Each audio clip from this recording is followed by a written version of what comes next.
What's happening, everybody?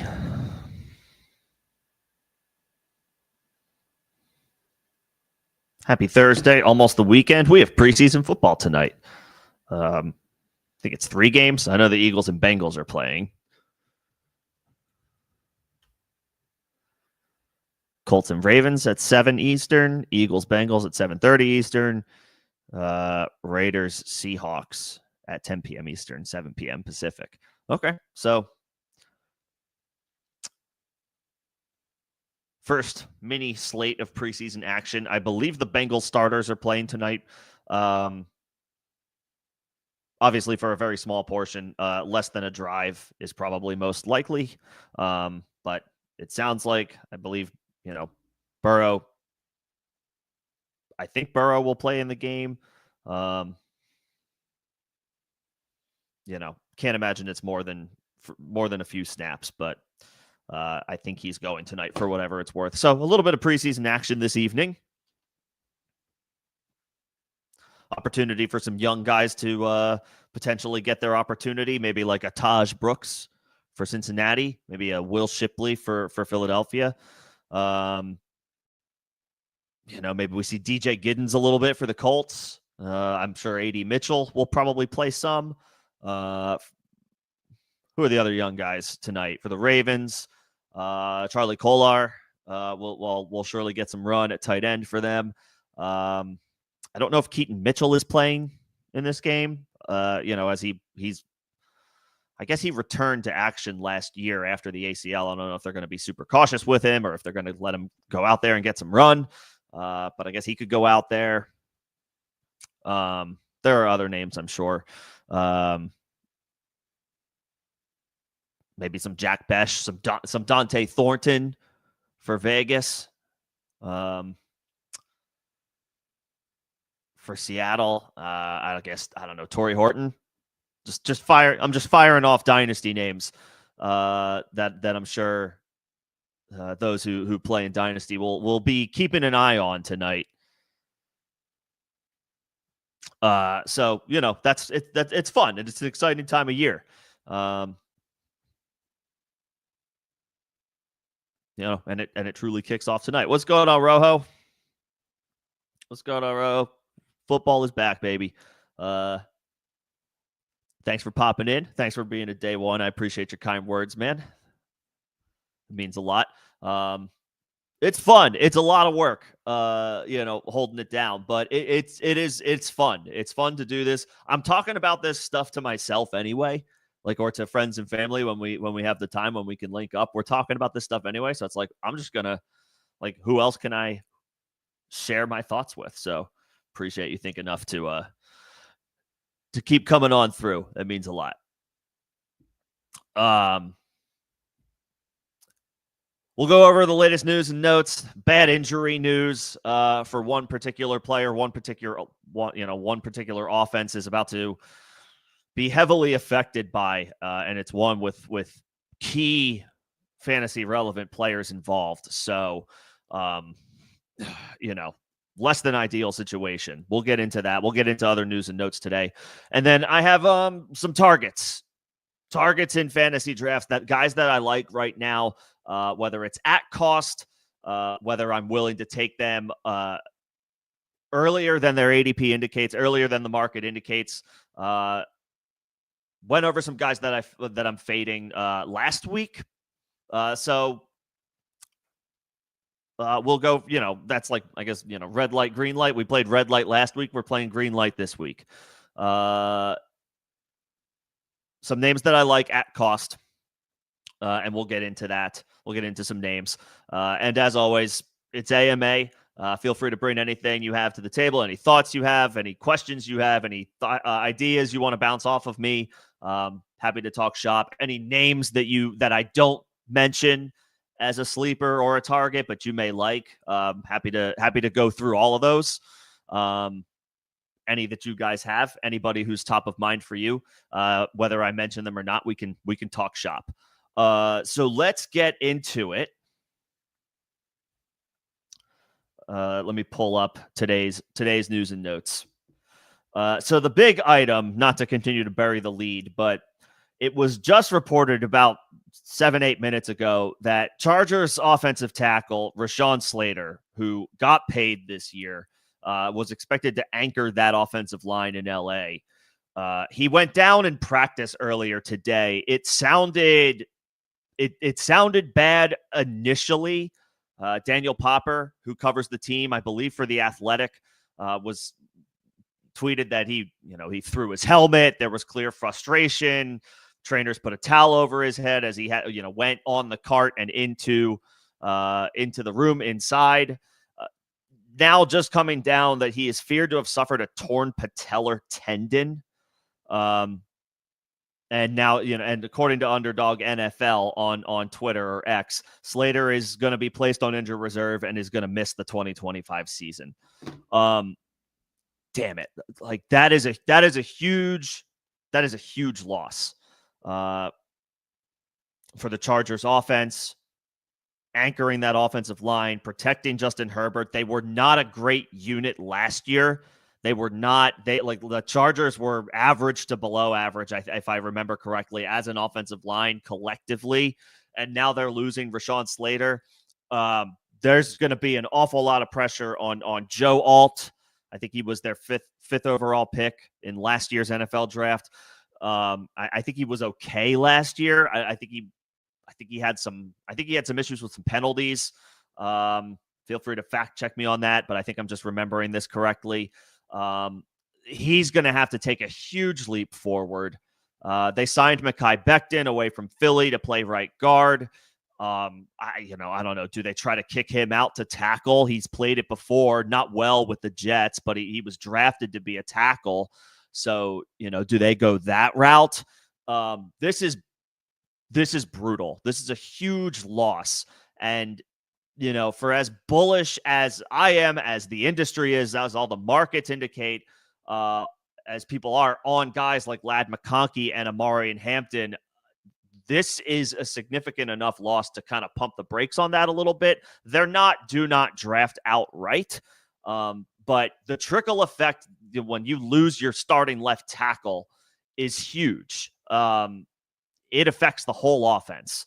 So Ladd is kind of a late second round pick right now. I may bump him down half a round. Omarion Hampton has been skyrocketing up rankings because of, he's taking all the first team reps because Najee Harris is still not participating regularly in practice because of this eye injury that he suffered on the 4th of July.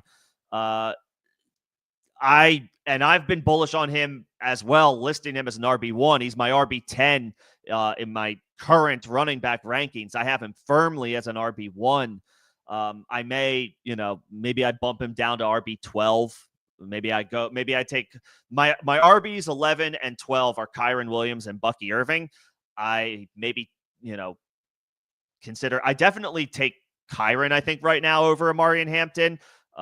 Maybe not Bucky, because Bucky has a similar issue, although not as much of a long-term issue with an offensive tackle injury, because Tristan Wirfs for the Bucs is also hurt.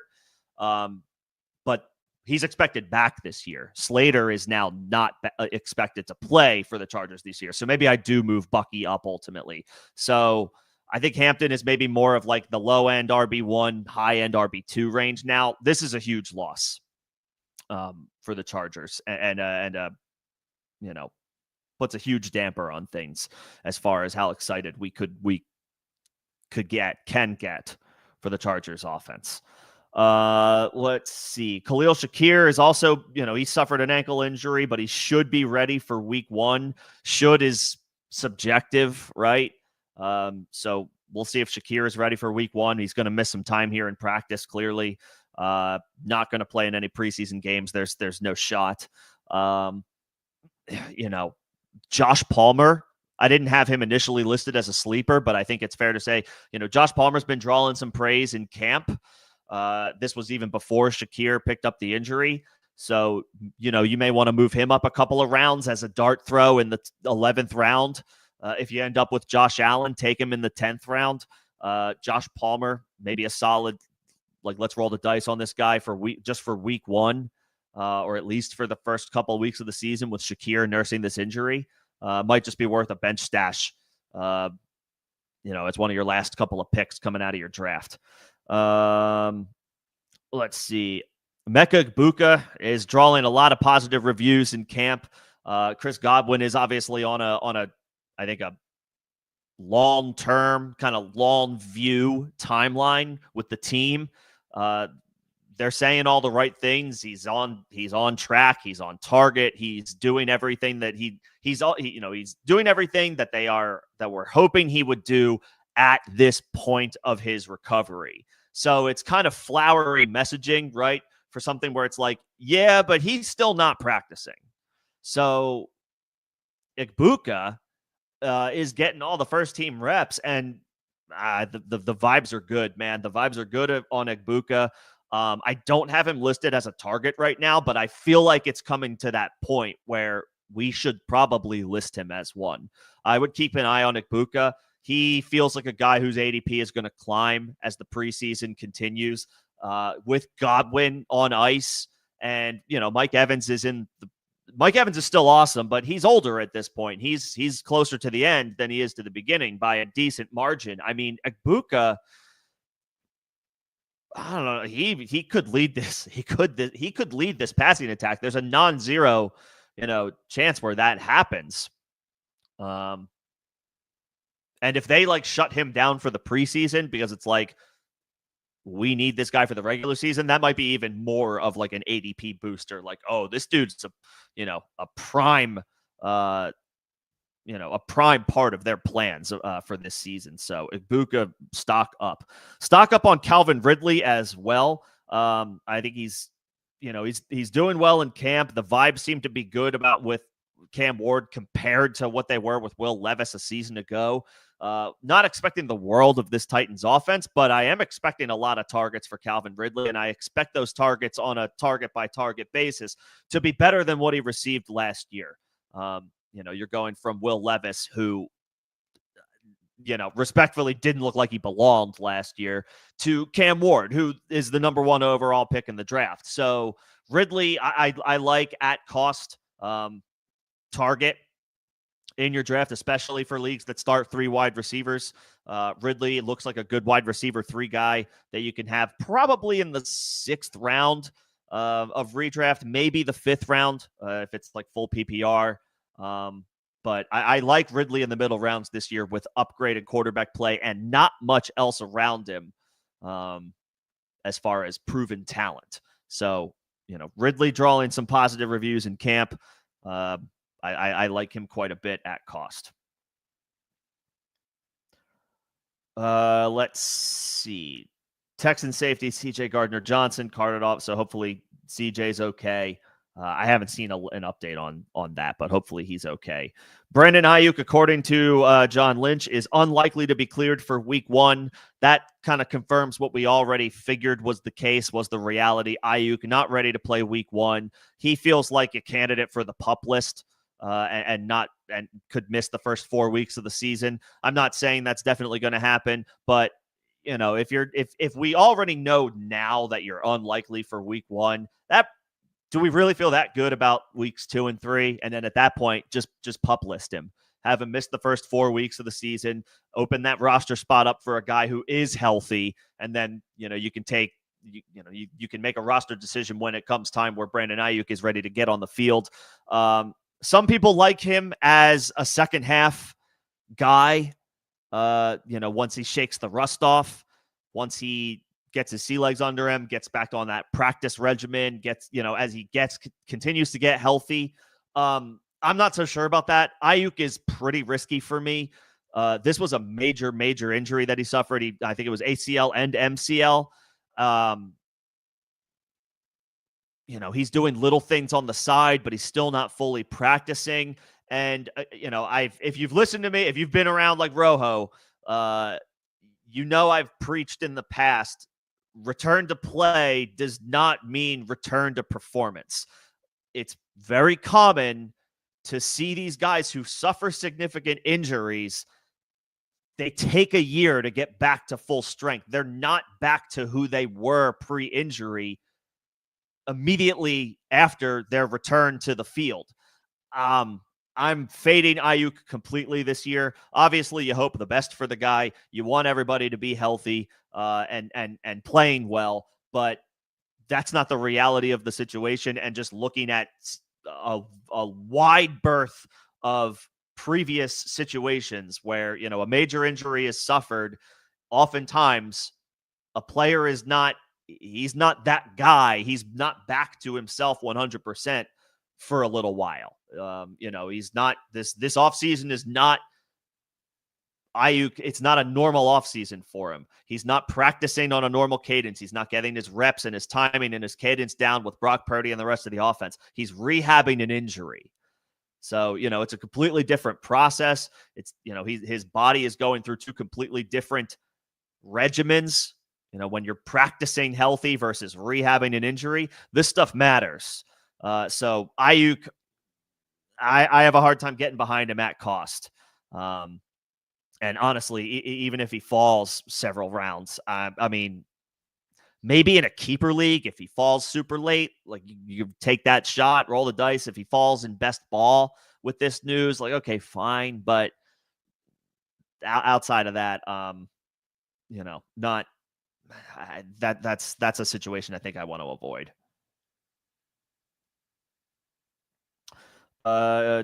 So we already had the news that Isaac Guerendo was going to miss a few weeks in the 49ers backfield. They take another hit today with their depth. Jordan James to undergo surgery for a broken finger will miss a couple of weeks. So, at least it's short term.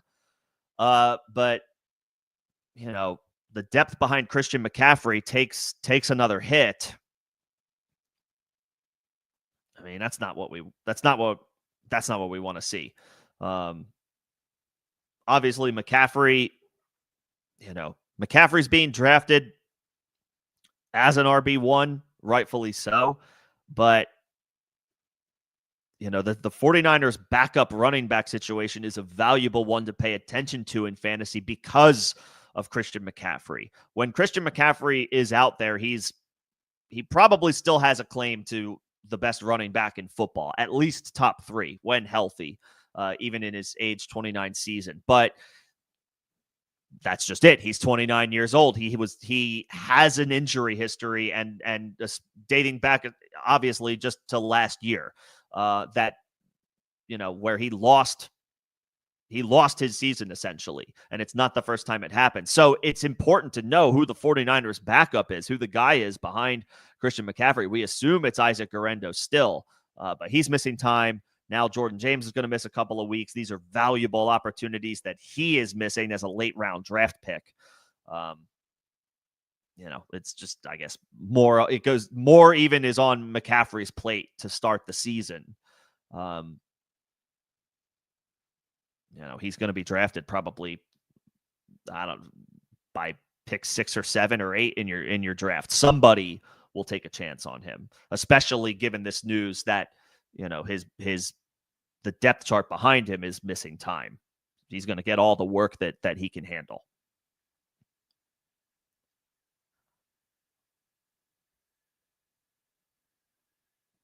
I think that's it for news and notes. Keenan Allen practiced with the Chargers today. Again, the Chargers, significant loss with Rashawn Slater. They are a tough team to feel good about at the moment, at present. I think that's everything as far as around the league. And then again, we've got some preseason games coming up here at the top of the hour. So I don't think anybody intends to watch those start to finish, but like I mentioned off the top, there are going to be names from a dynasty perspective that folks are going to be interested in. And anybody who's just checking depth charts at this time of the year anyway, which is not a bad exercise to consider. Okay. Some targets from me, some sleepers. Again, we can talk about anybody that you guys like, anybody that you have on your radar. You can ask questions about guys that I have on my radar. Any names that I don't mention, feel free to bring them up, whether you like them or if you just want my thoughts on those guys. We can have a conversation about any name that's on your mind. AMA, as always, whatever fantasy related thoughts that you guys have. Rojo and what's going on, Theo? Rojo likes Chuba and Jordan Mason this year. I drafted Chuba in the Scott Fish Bowl. I actually got that invite this year to join the Scott Fish Bowl. So Chuba was I'm not going to get too nitty gritty into the Scott Fish Bowl, but you can look it up if you are truly interested. But the scoring is wacky in this league. I grabbed Chuba in it. I grabbed Chuba in the Scott Fish Bowl. I mean, they brought in Rico Dowdle, but they paid Chuba. And Jonathan Brooks is already, on season-ending injured reserve. He's going to spend all of 2025 rehabbing. He's not going to play. They paid Chuba to be their dude. Now, Rico Dowdle, I don't know if you guys remember, I actually quite liked Rico Dowdle as a target last year, and he had a decent season. So, I think I think this is a good role for him, like a change of pace behind a true starter. That's what Chuba is. While I think Rico is better than any competition Chuba had last year or the year prior, they paid him to be the guy. They gave him that contract.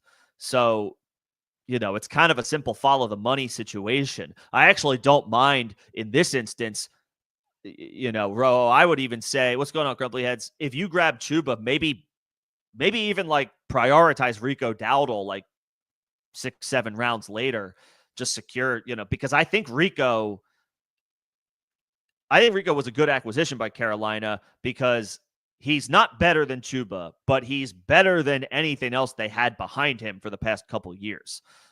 Maybe Jonathan Brooks was heading in that direction, but now we've got 2 torn ACLs in 2 years for him, which sucks. You feel for the guy.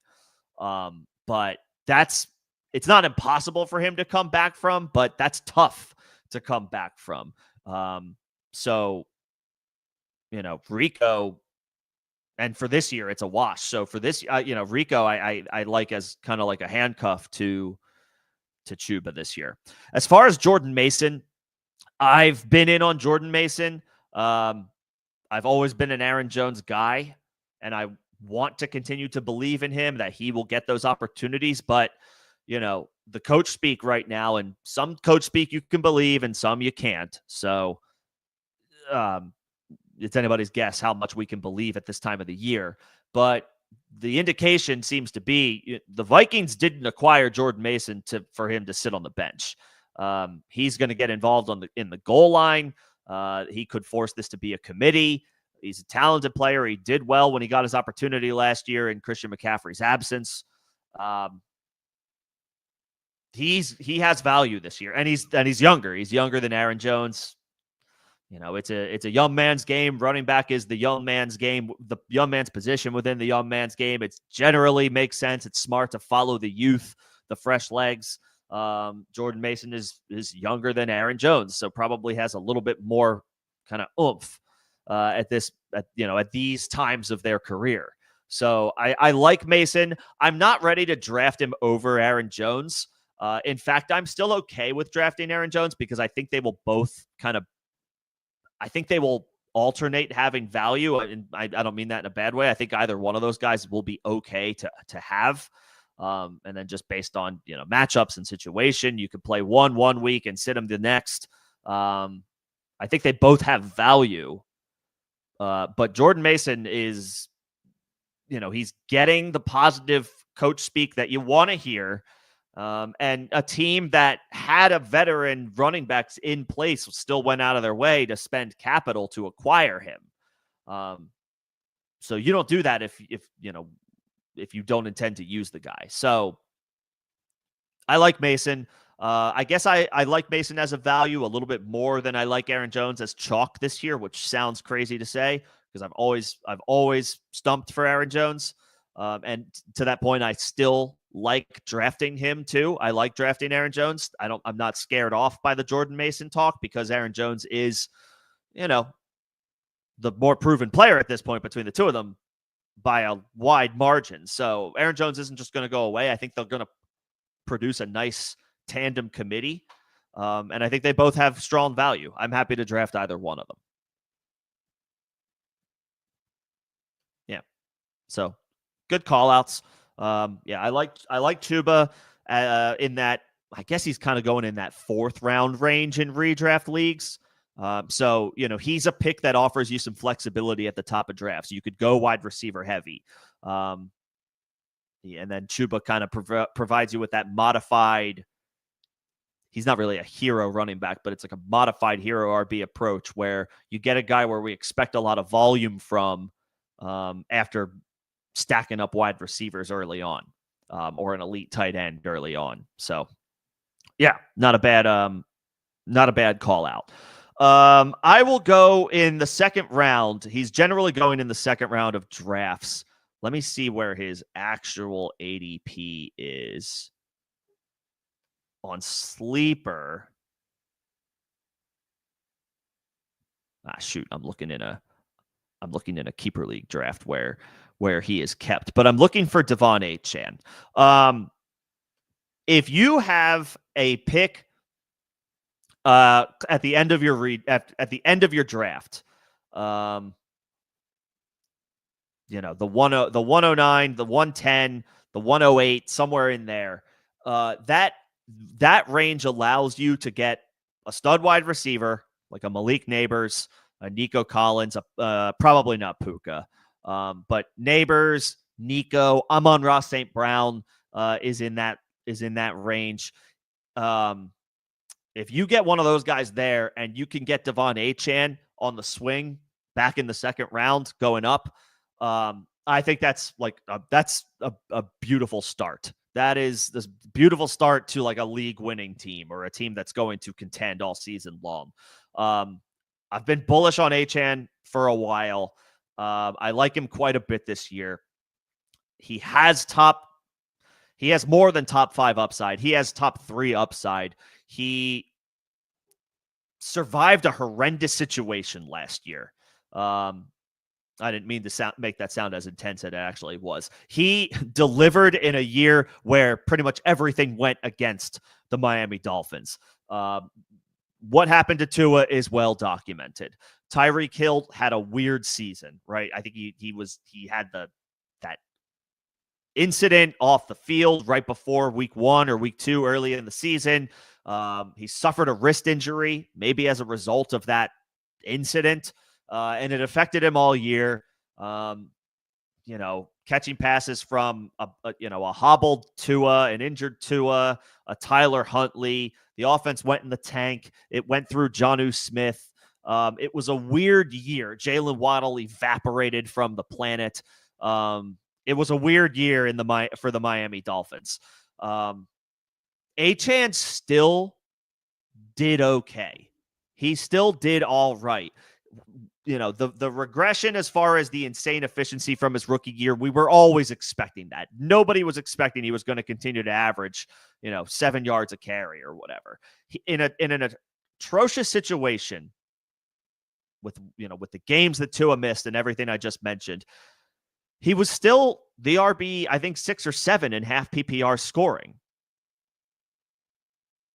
because he caught nearly 80 passes, and now Jonnu Smith is gone. Like, again, the running back tight end target share is a very similar tree when you look at it, when you look at the offense. Like the basic structure of like a passing attack. The tight end and the running back they share targets. Jonnu is now gone. He has been traded to Pittsburgh. Achane got 87 targets with Jonnu Smith going nuclear last year. And now, as of right now, Tua is healthy. Achane is a wide receiver playing running back. He is still electric. He is still efficient. He is still an explosive playmaker, still just 23 years old, and proved that he can handle a significant, a bell cow workload. It's a modified bell cow workload. Think along the lines of like an Alvin Kamara style deployment versus a traditional running back. He had 203 carries, 907 yards, averaged 4.47 a carry. That's not bad considering Miami's offensive line isn't great. And again, their offense in general was bad. And then 87 targets. He caught 78 of them. 6 receiving touchdowns. I mean, he's just a weapon. He's just a weapon. I think he should he should be a top 5 back. He could be a top 3 back. In any redraft leagues, I think I would slightly rank a guy like Ashton Genty ahead of him just because of the expected 300, the 300 plus opportunity workload that Genty is likely getting for Vegas. But in half PPR and up, respect Derrick Henry. I love Derrick Henry. I had Derrick Henry in a couple of high-stakes situations last year, and he delivered big time. All things equal, I would rank Achane ahead of Derrick Henry this year. I would draft Achane ahead of Derrick Henry this year in half PPR and certainly full PPR. Standard, if you want to go Derrick Henry, fine, sure. Achane loses the value of the half PPR, catching 75 to 80 passes in standard scoring. But half PPR and up, Achane over Henry, Achane over, all the second-round wide receivers. I would take him over. I would probably take him over Amon-Ra St. Brown. I would take him over Drake London. I would take him over A.J. Brown. I would take him over Ladd McConkey. The other wide receivers at Brian Thomas. I would probably take Achane over Brian Thomas. I'm bullish on him. I think he's a great second-round target in your redraft leagues. If Tua can stay upright and get that ball out real quick, he's playing 17 games or at least say 14, 15. He's protecting himself. He's protecting his, his physical health. Getting that ball out super quick. Achane to the moon. Achane to the moon. Big target for Achane.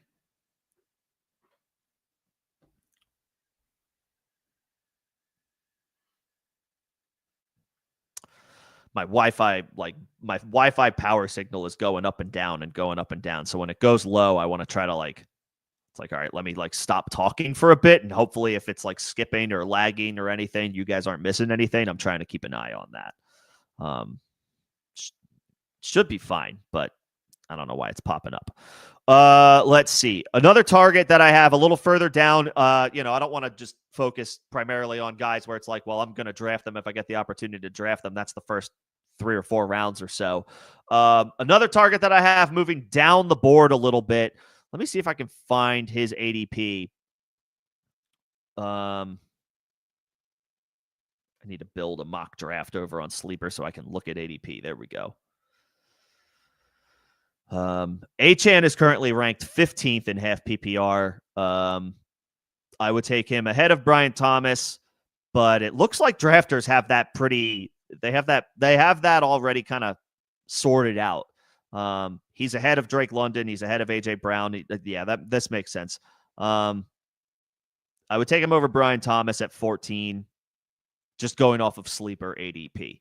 Another guy I want to talk about is Lions wide receiver Jameson Williams, who I think is he's kind of a darling for a lot of fantasy pundits. So I don't know how much of a target you can make him, because I feel like he's going to be a popular guy that people go after. He's ranked 58th overall in Sleeper ADP. So he is kind of he is a 5th round pick. So yeah, okay. I thought Jameson Williams was going. I thought Jameson Williams was a guy that was going a little higher than that. But with a Sleeper ADP of 58, I am very comfortable listing Jameson Williams as a target for me. Now, this might be specific to leagues that start 3 wide receivers and not 2, but I think that format's becoming more and more the norm. More leagues have 3 wide receiver spots instead of 2, and if your league still only has 2, then actually now's a good time. Get that conversation now with your league, with your commissioner, to change that.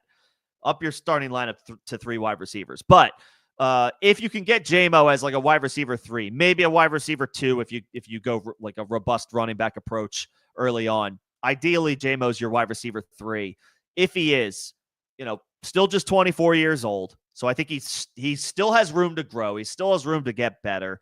Is going to remain heavily involved. He's a starter. He's a full-time starter in 2 receiver sets. And targeted for big plays in this offense. J-Mo commented earlier in the offseason, I think, or at the start of training camp, he's running what he thinks is like a larger amount of the full route tree this offseason. So, maybe it's more than like a lot of what J-Mo brings to the table is, his breakaway speed, go routes, and kind of the gadgety plays where they throw it to him they throw it to him behind the line of scrimmage. They hand it to him out of the backfield. But I think he's a lot more than that. He's capable of a lot more than that. And so hopefully if he's running, the full route tree, and now in his third full season, as far as like being healthy, his rookie year hardly counts. He got into like week 16 or so, like for one game. This is his like third full season of being healthy. 2 years, or now I guess 3 years, fully removed from the injury as a 24-year-old. I mean, I think J-Mo's ceiling is high. I think his ceiling is high. I think he's a great pick in the 5th round.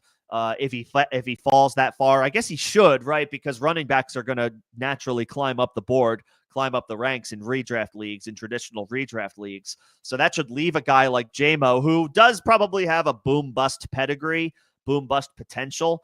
But like, that's what fantasy is all about, right? Swinging for the fences. Go for the upside. Don't try to hit a single. Try to hit a home run. Try to knock it out of the park. J-Mo is that type of pick. J-Mo is that type of player. He's explosive, big-time playmaker.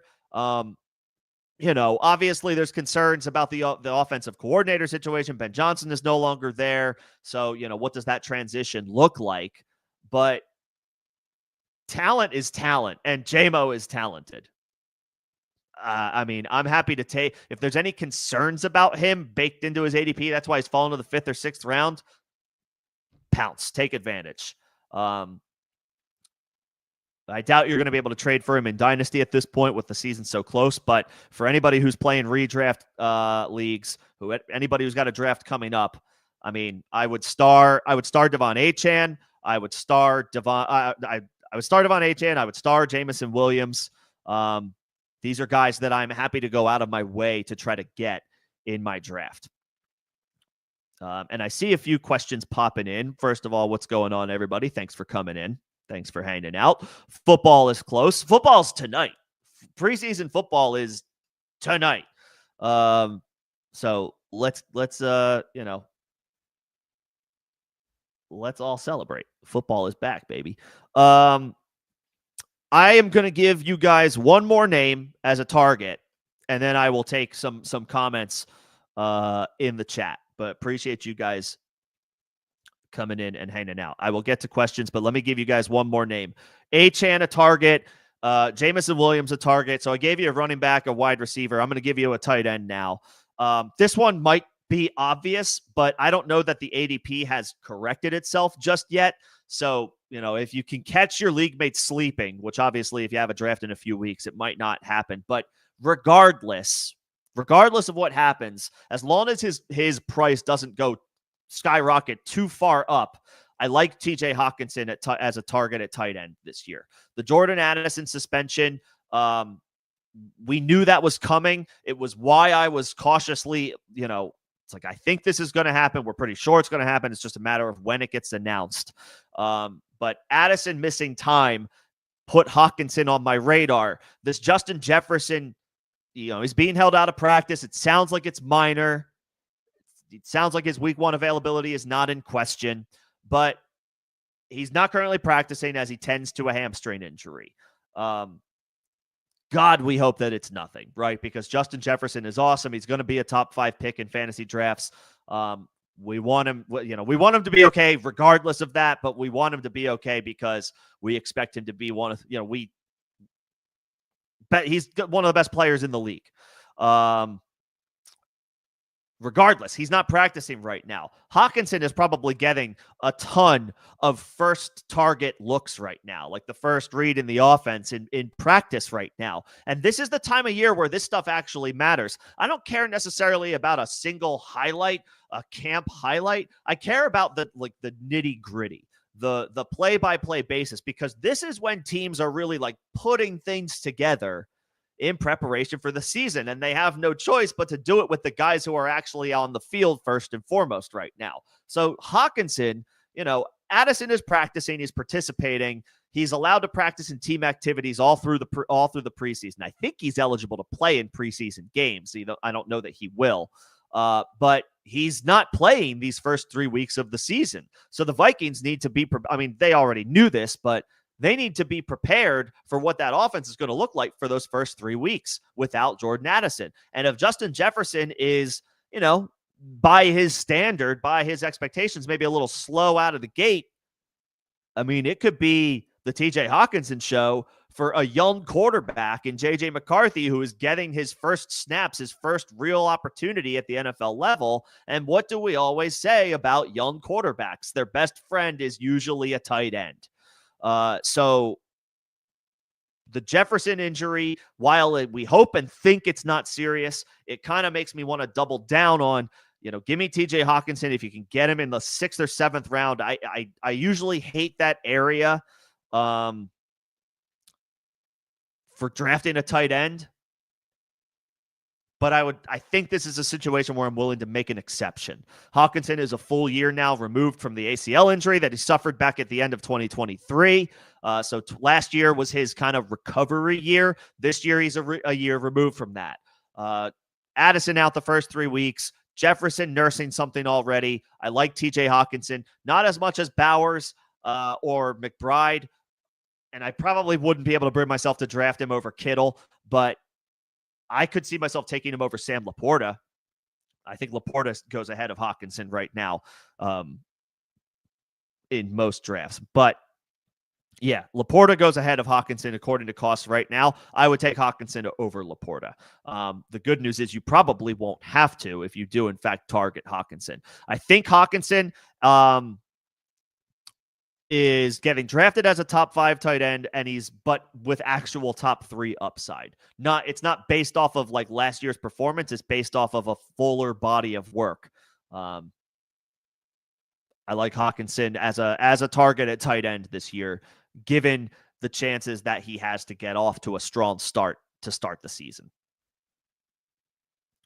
Okay, so Achane, Jameson Williams, TJ Hockenson as my initial targets. Let's see. What do we have here? Okay, so this is just like a generic question. Prioritize wide receiver or running back in the first 3 rounds. I don't mean this to be a cop-out answer, but it depends. Where are you drafting? That's my first question. What pick do you have? What is the scoring? So it's all subjective, right? It depends on your league's scoring and where you're drafting. If you're drafting at 12, you can't get Jamar Chase. That's just not going to happen. You're not going to get Bijan Robinson.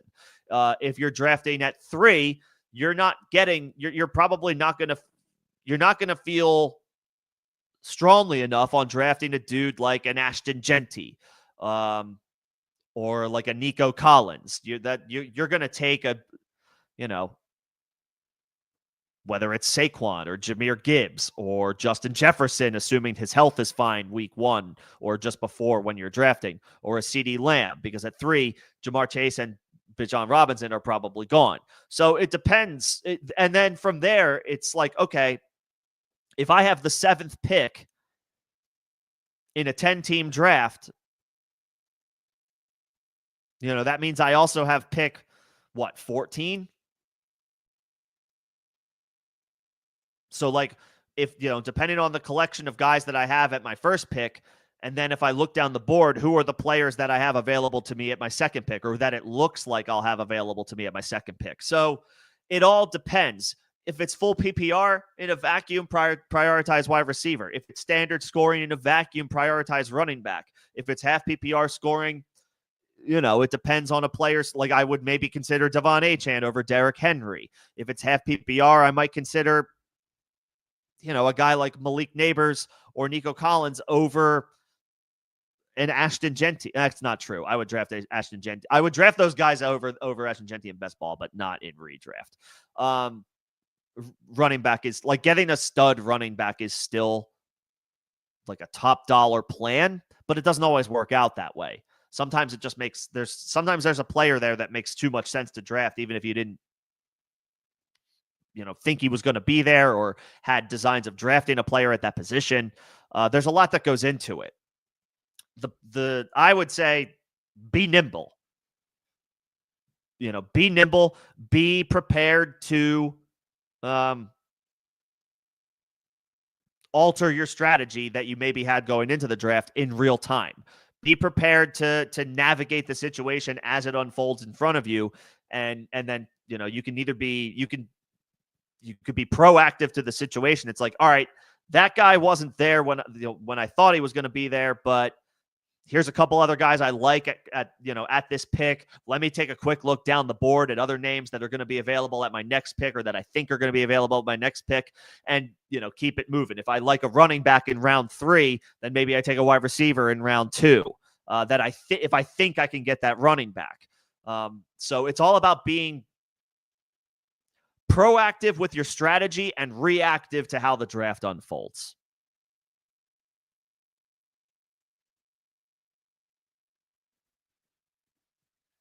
So it depends. It depends. It truly depends. Depends on your draft pick, your scoring. There's a lot of factors that go into it.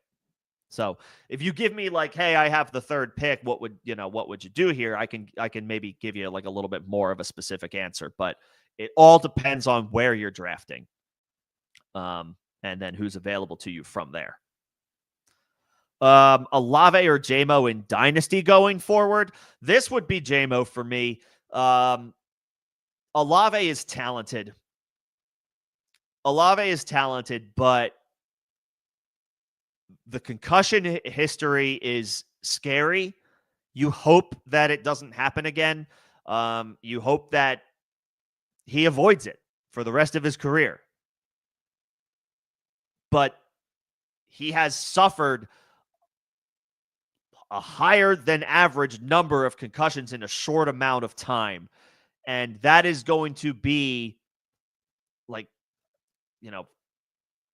a bit of a, like, it's like a bit of a rain cloud is going to kind of always be lurking over that situation. Like, when is it, you hope it doesn't rear its ugly head, but what if it does? And and he's higher risk having accumulated so many concussions again in a short amount of time. And then to compound on that, to add insult to injury, for all of, Jared Goff is not a world beater. He's a solid quarterback. I don't think anybody would rank him higher than, like a tier 3 or tier 3-ish quarterback, depending on what your, criteria is when ranking quarterbacks. He's not a superstar. He's not even a star. He's a solid player. All that to say, he is better than any quarterback currently on New Orleans roster. He's better than Tyler Shuck. He's better than Spencer Rattler. He's better than Jay Kanier. So Jamo has the better quarterback. And he's just got, I guess, he had the torn ACL coming out of college for his rookie year, and he's had a couple of off-field, things happen. So that's obviously also something to keep in mind. He doesn't have a squeaky clean, record of off-field incidents. But in the grand scheme of things, they weren't like horrendous red flags. So between that and the smaller, not zero, but smaller injury history that Jamo has compared to Olave, especially considering Olave's concerns are head-related, I have to say Jamo. I have to say Jamo. Olave has a clearer path to a wide receiver 1 role, but maybe New Orleans quarterback is coming in 2026. Maybe the guy that makes us feel better about the Saints top to bottom is not currently on the roster, the quarterback anyway. Maybe he's coming in the form of a top, let's be real, probably a top 3 pick in the NFL draft, top 5 at worst. The Saints, the writing's on the wall. They're in the middle of like a rebuild. They're working for the future. If Shuck works out, great. If he doesn't, the expectations are this 2026 quarterback class is better than the 2025 class, so the Saints will have objectively better options as far as quarterback prospects to choose from if they have a high pick. So that could kickstart Olave, assuming good health. But, that's not a foregone conclusion. That's not a guarantee. At least JMO has Goff right now. And again, doesn't have the head injury history that Olave has. So I'll say JMO for me.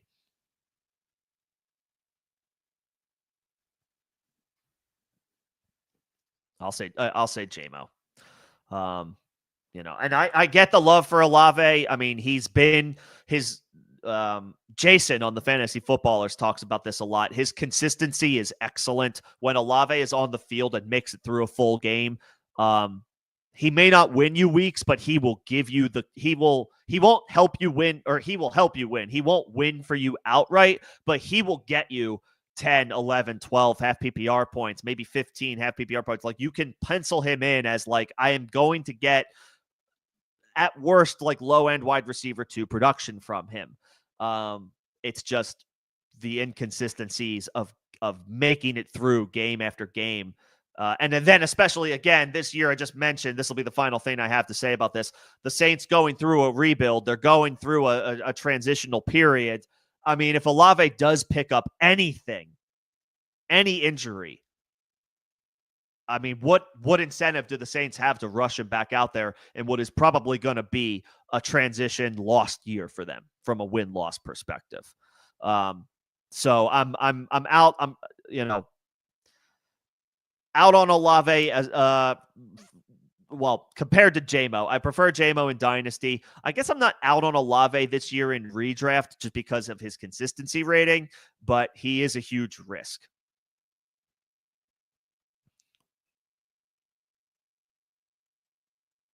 Yeah, it's a huge risk. And I also like Rashid Shaheed. In fact, he's a guy that I have targeted. I think I have all questions answered as of right now. Rojo, you mentioned Calvin Ridley as a value pick. I don't know if you caught it. I just was mentioning him in the news and notes section. I agree. I like Calvin Ridley this year. I think a lot of targets are headed his way, and better quarterback play going from Will Levis to Cam Ward. Like, that should just happen by accident. So yeah, I like Calvin Ridley. And just to transition from the Chris Olave, Jameson Williams conversation, another reason why I'm a little, I'm kind of not into Chris Olave is because I quite like Rashid Shaheed. I don't know how much upside he has, again, given this Saints quarterback situation.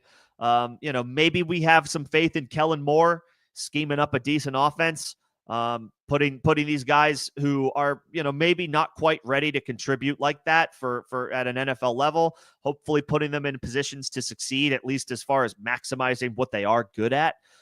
So hopefully Kellen Moore can do that. There's going to be some pressure on him to deliver as a coach this year, coaching these young guys up.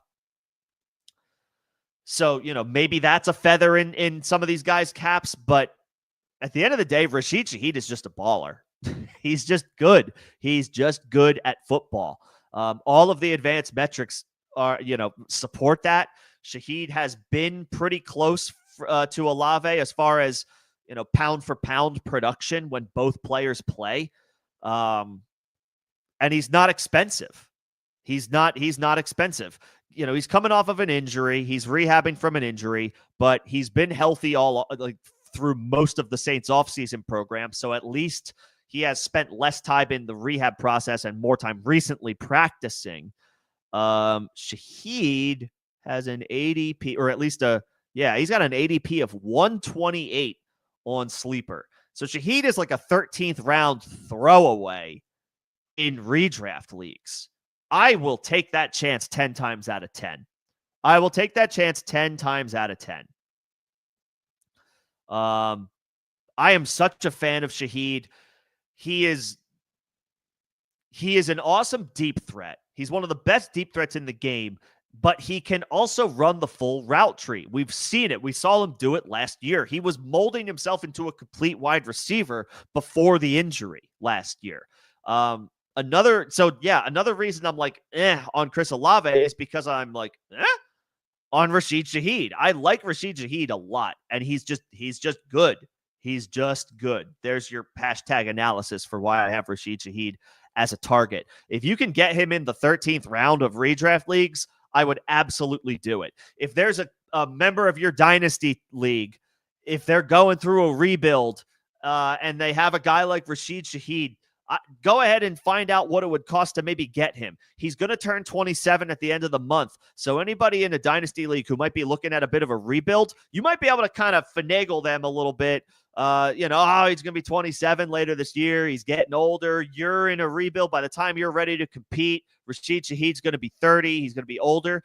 If you're in a dynasty league, I bet you could get him for not that much money, not that much capital, or a young unproven player or a late pick, and just add him as like some sneaky depth for a contender. Now that I'm thinking about it, I like him as a super late round because he's, again, ADP of 128 on Sleeper. That is a throwaway. That is so Rashid Shaheed is free, basically. So I like him. And he could be the team's wide receiver one. If it's ambiguous, like as far as Olave's health and also when they're on the field together, Shaheed still delivers pound for pound with Olave. The difference is you can have Shaheed 6-7 rounds later. Like, yeah, I'm taking that dart throw 10 times out of 10.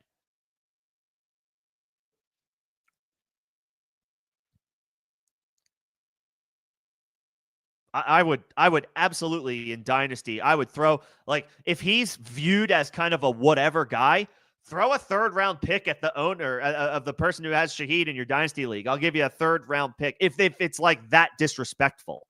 Like, I would go get Rashid Shaheed.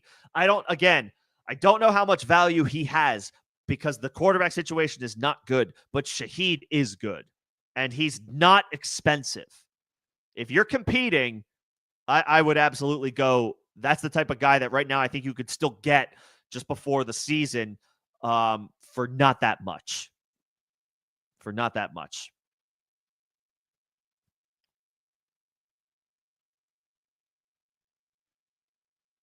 Like him a lot as a target. How I feel about Puka? I feel great about Puka. I feel great about Puka. I think Puka is one of the best wide receivers in the NFL. Obviously, the Matthew Stafford. That's another news and note I forgot about. Excuse me. I will parlay that right now into this question.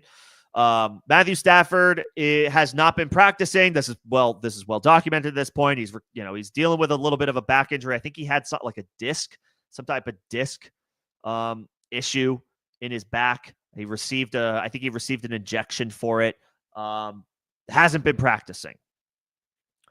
But the Rams have been saying that they're feeling good. They're feeling okay that Stafford will be ready week 1. Obviously, this feels like a bit of a yellow flag on the surface. Like, oh, crap. Stafford's, back is messed up and he's not practicing and he's 38 years old at this point or whatever. Like, have we hit the wall? Have we hit the end of Matthew Stafford? But then today, maybe an hour before the stream, it was reported that Stafford is going to work out on Saturday, so in 2 days, and if all goes well, he's going to practice on Monday. So Saturday could be a little telling. Like, where are we at with Matthew Stafford? As far as is he okay? Is he ready? Is he cleared for week 1? Because right now he's not practicing, and the season is about a month away. So what's going on? Obviously, Stafford is a vet. He has been around the block. There's nothing he hasn't seen on a football field at this point in his life. If he were 10 years younger, I would be a little bit more concerned. Stafford has a history of, he's a gamer. He powers through things. And we didn't see any sign of like drop off in play last year. So I think he's a tough guy. I think he will work through injuries if he has to. Hopefully he doesn't have to. Hopefully he's okay. Hopefully he's good to go for week 1. I am leaning more on the cautiously optimistic side than I am cautiously pessimistic about Stafford, because he's a wily old vet, and I'm sure he can get in there and it doesn't take him long for him to find his rhythm, find his groove. He's been doing this long enough. As long as he's good, and it's positive that he at least is going to work out on Saturday. If hopefully he clears through that. If he practices Monday, I officially will be like, okay, we're good. Obviously, how well we feel about guys like Puka and Devontae Adams kind of hinge on Matthew Stafford's health. If I am cautiously optimistic that Stafford is fine, then I can't be anything other than extremely bullish on Puka. The only wide receivers I would draft ahead of Puka are Jamar Chase, Justin Jefferson, and CeeDee Lamb. You could make an argument for Malik Neighbors because he's that good. But Puka has a healthy Matthew Stafford, who I think at this point feels like a safer bet than Russell Wilson at this point in Russell Wilson's career, who will be Neighbors' quarterback. Neighbors is awesome. He does have a lingering toe issue that's going on right now, stemming from it was going on this offseason. Apparently, it stems back from his time at LSU. I don't know how serious that is. I don't know how much that will linger during the season, if at all. So Neighbors is not without his teeny tiny little concerns. And who knows? Maybe it is. Maybe it's more than that. I don't know how concerning it is. He seems to be doing just fine in camp practices, Neighbors. But I would take Puka ahead of him today, right now, under the assumption that Matthew Stafford is under center week 1 for the Rams. I would take Puka probably. He's a first-round pick. It's just a matter of how many running backs, how much value do you put on trying to find and identify a stud running back in the first round. If you could get Puka at, say, pick 9, and then in the second round you're able to get Devon Achane, and Matthew Stafford plays 17 games, I will tell you, congratulations. You are, if all goes to plan, you are at least playing in your semifinals. That's how I feel about Puka and Achane.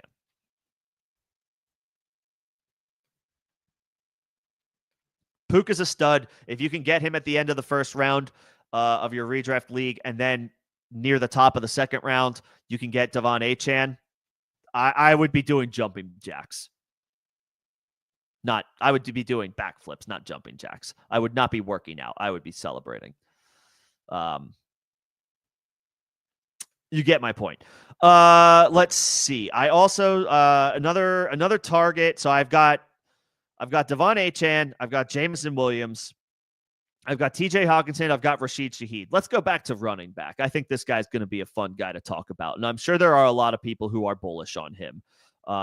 And there's reason to be. You are going to have to beat out your league mates for this young, exciting rookie running back, and I think it is worth it almost at all costs. And it's TreVeyon Henderson of the New England Patriots. This guy looks like he might already be the team's most explosive playmaker. And I know, again, I don't want to get too excited about camp and practicing in shorts, but the pads have since come on in training camp, and every day is like, what crazy thing, what awesome thing did TreVeyon Henderson do today? He is going to catch a ton of passes out of the backfield.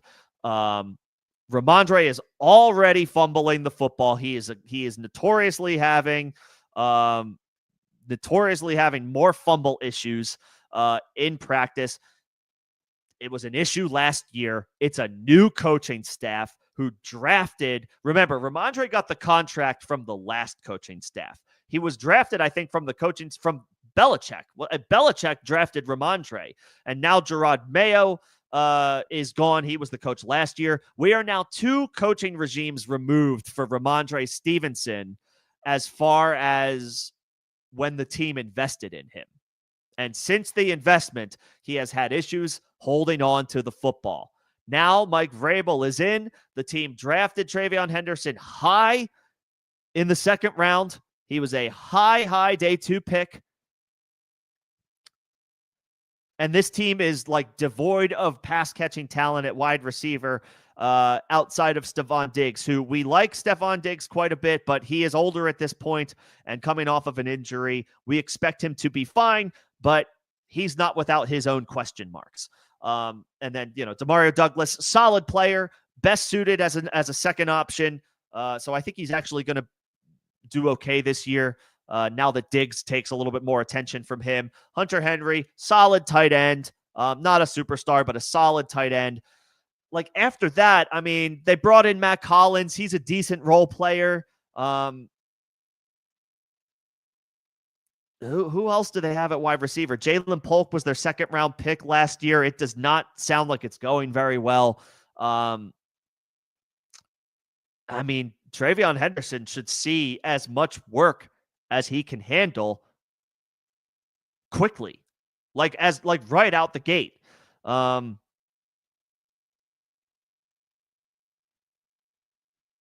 And the vibes are through the roof right now in camp. TreVeyon where is he going on Sleeper? He's got an ADP of 63 on Sleeper. I'm gonna gamble. I'm gonna bet. I'm willing to bet that number climbs, that number goes higher. I think he will be in leagues where, traditional redraft leagues, it's very natural for running backs to get pushed way up the board. I could see Henderson going as high as being a 4th round pick. I don't know that that's where his ADP will settle, but I can see it happening.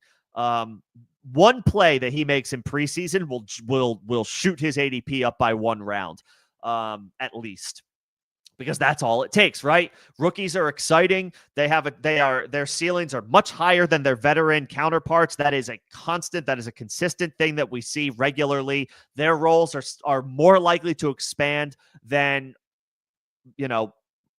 boring veterans. No disrespect for Ramondre Stevenson, but I mean, fumbling issues. He hasn't earned the right to maintain any type of bell cow role here. They drafted Henderson for a reason. You may have to exercise some patience early on, but if the second Ramondre puts the ball on the ground, I mean, Henderson's snap percentage is going to skyrocket. And with it, the usage, the opportunities. I think in half PPR and full PPR, he's a 4th round pick in standard scoring. Yeah, maybe he settles in 5th round, maybe 6th round. If he doesn't get the value that comes with catching the football. Half PPR, I think he becomes a high 5th round pick, late 4th round pick. Full PPR, I think he'll be like firmly a 4th round pick in redraft leagues. I think it will be worth it. I think it'll still be worth it. He is probably, again, this team's biggest playmaker. The chances for big explosive plays are most likely to come from TreVeyon Henderson.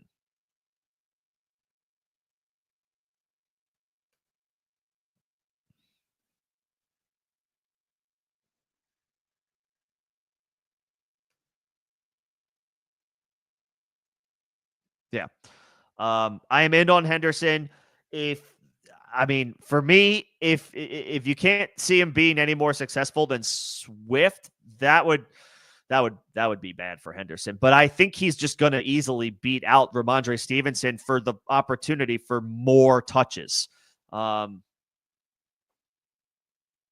think, Ramondre is in a little bit of hot water right now. Again, he's 2 years removed from the coach. He's 2 coaching staffs, 2 regimes removed from joining the team, and now the current regime has their guy.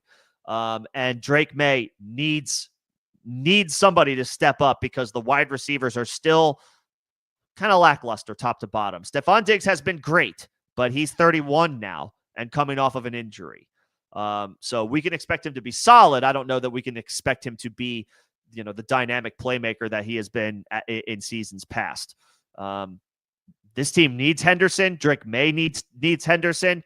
I think he's primed for a strong year, and I am targeting him if I can get him in the 5th round. Again, his ADP might climb to the 4th. If I can get him in the 4th and maybe Jameson Williams in the 5th, say you go something like, if you've got the 108, the 109, and you get Puka, and then you get Devon Achane, and then maybe in the 3rd round, you could go either way at that point. If you can get like a T. Higgins or an Amari and Hampton, and then you come back in the 4th with like a TreVeyon Henderson, and then you get Jameson Williams in the 5th and TJ Hockenson in the 6th. I think that's shaping up to be a decent little collection of talent there.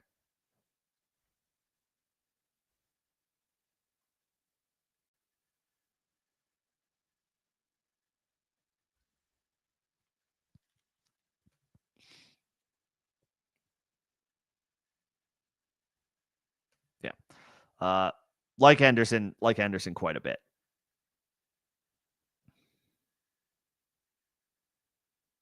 Oh, I just realized I missed this trade offer question. Olave, Iacorum, or Addison.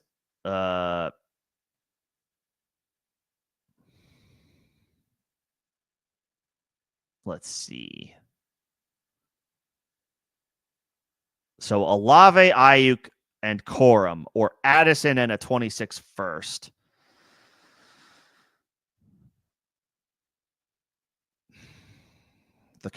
Olave is still young and still solid.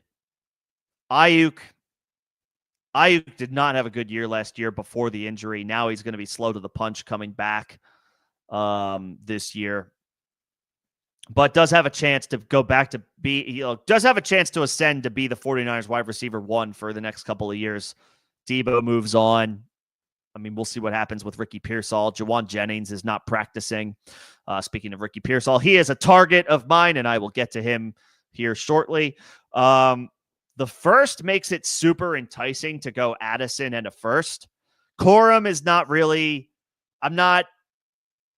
Corum's a throw-in. I think Jarquez Hunter has a chance to usurp Corum as the primary backup this year.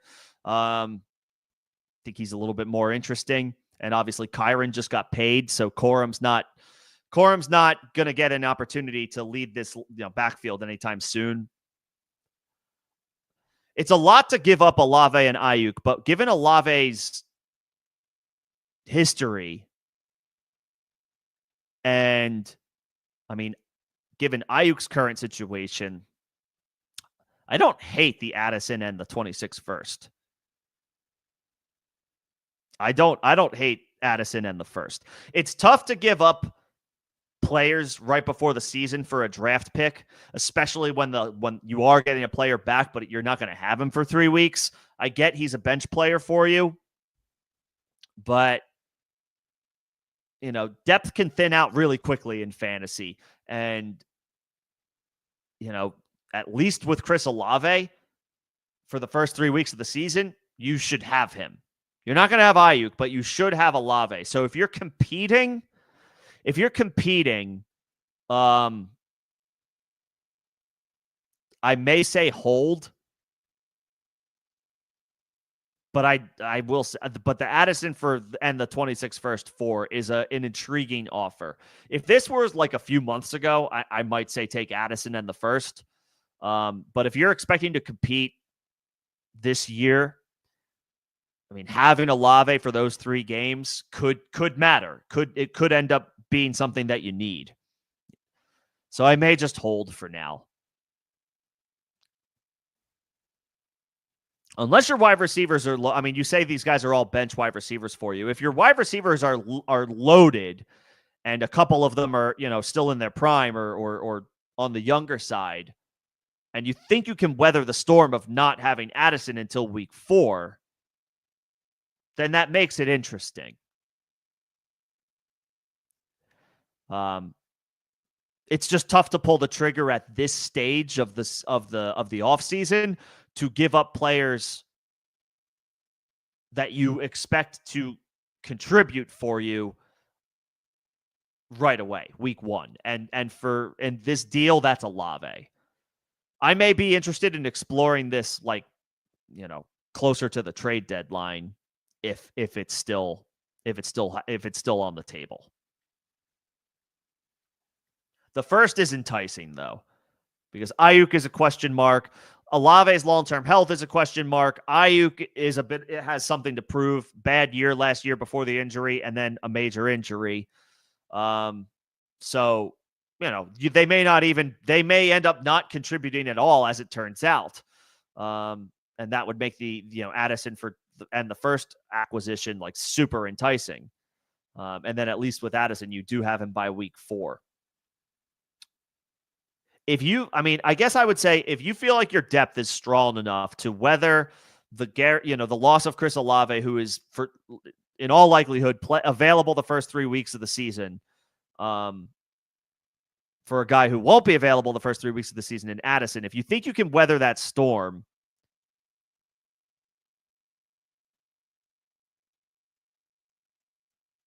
yeah, I think I would do that. Now that Lamb, London, Wilson, Harrison, okay. So you add Addison to that mix, who is younger than these other two guys. I think he's he's definitely younger than Brandon Ayuk. He's younger than Chris Olave too, right? Addison is 23. Chris Olave is 25. So that matters too. Yeah, I would do that trade. Okay. The pieces that you have make me comfortable. Moving Olave and Ayuk. Corum is a nothing burger throwaway. To get a guy in Addison who I like Addison. So we just got to get past this 3-game suspension, and then he's yours. And the first round pick. Actually, I might pull the trigger on that. Get out from under the question marks about Chris Olave, the question marks of Brandon Ayuk, to get Addison, who is younger and now proven. He had a great year last year. And a first round pick. Yeah, I'll take that.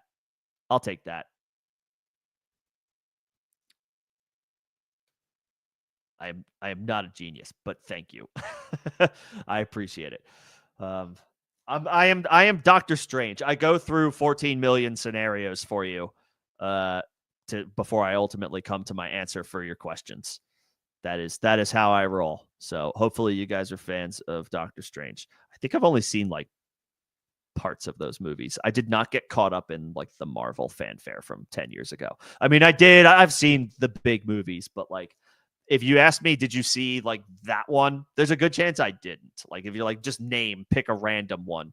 It's all the big ones, the Endgame, and what the hell was the one after that? That's my point. But I know Doctor Strange and the 14 million scenarios. I'm like, that's me when I'm like taking your guys' questions. We got other questions. My thoughts about Dobbins, or this was a revised. Oh, so since got it. Okay. What about J.K. Dobbins? So my answer to this question is not so different from my thoughts about TreVeyon Henderson and Ramondre Stevenson. My thoughts on J.K. Dobbins is that I have thought about this. I've gone back and forth on this quite a bit. This is a scenario where I want the more expensive player. This is a scenario where I want RJ Harvey. I do not want the veteran. He's not an incumbent. He's new to the team. But Dobbins has had such an unfortunate turn of events with the multiple serious injuries that he suffered over the course of his career. He had a couple of great games to start the season last year, and then I don't think we heard much from him after that. He kind of tapered off, like kind of quickly. Unsigned for like a solid amount of the season or of the offseason. Denver added him for some veteran running back depth. I think it was a good move by Denver for the purpose of sustaining their backfield over the course of the season to sign J.K. Dobbins. but I want RJ Harvey. I want RJ Harvey. Because yes, Dobbins, I think Dobbins is going to make a little bit more money than Harvey this year. Harvey's obviously on a rookie contract, second round pick. He's not making a ton of money, but this isn't a scenario where in free agency the team went out and identified a veteran running back and paid him a good amount of money, and he's going to make a lot more money this year than the second round running back is going to this year, and therefore there's a good chance that the veteran kind of squashes the rookie for way longer than we want. That's not this scenario. Dobbins signed for like a veteran minimum. I think he can make up to $2.5 million on this 1-year deal that he got for Denver. Feel free to fact check me on that. But this is not like some, the Lions invested in David Montgomery contract, or I don't know, the Ravens gave Derrick Henry. Like that's a bad example. But they didn't give J.K. Dobbins like crazy free agency money early on in the offseason. They added him later as like a solid, not sneaky, but solid veteran presence, thin backfield. Javonte Williams moves on. You've got a rookie in Harvey. You've got some decent young guys in Jaleel McLaughlin and Audric Estime, but Estime is largely unproven. Probably not, a long-term option for them. McLaughlin's interesting, but like, are you going to really go into the season with just RJ Harvey and Jaleel McLaughlin? I think the Dobbins move for them was smart. I think Harvey is the fantasy back to own. Again, I would chase the youth at the position. Is a general strategy that works out for you.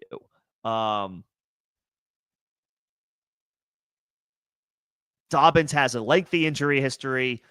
He's not that old, especially when you consider the lack of touches he's had over his career. He's still only 26.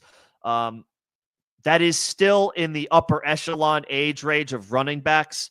And actually, he's not that much older than RJ Harvey. RJ Harvey is an old rookie, but he's still he's still 24 years old. That is a prime running back year in a vacuum, and just less wear and tear, less injury history. And that's what it boils down to.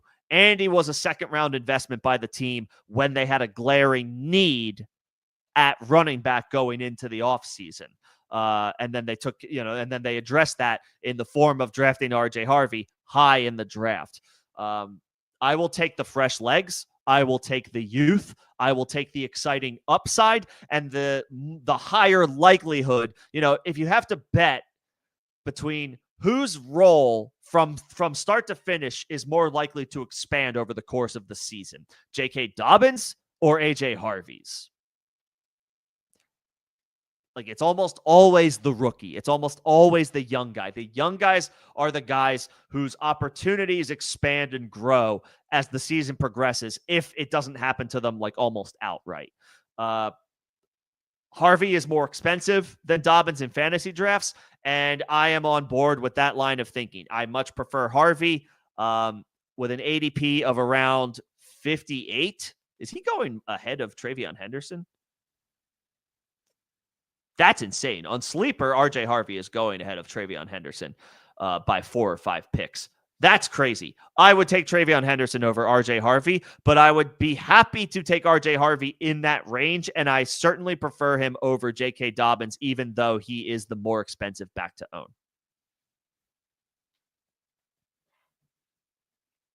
Yeah. So my answer to Dobbins versus Harvey is very similar to Ramondre versus TreVeyon Henderson. I am targeting the fresher legs, the younger player. One is competing against a veteran with ball security issues. One is competing against a veteran with a lengthy injury history. I will bet on the younger players. I will bet on the rookies at running back. I will bet on TreVeyon Henderson, and I will bet on RJ Harvey.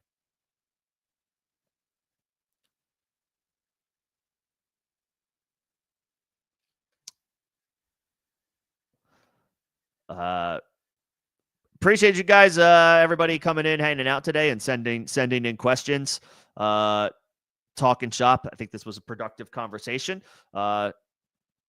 Obviously, with football right around the corner, I am continuing like my consistent cadence of being on the channel, being live Tuesdays and Thursdays. I'm going to make as consistent as I possibly can for the rest of the month of August. And then I'm going to expand into my 4 streams a week cadence for most of the season. I will tell you, I will let you guys in on right now. I will have a couple of weekends off early in the season for some vacations, but I will make myself available as much as I can.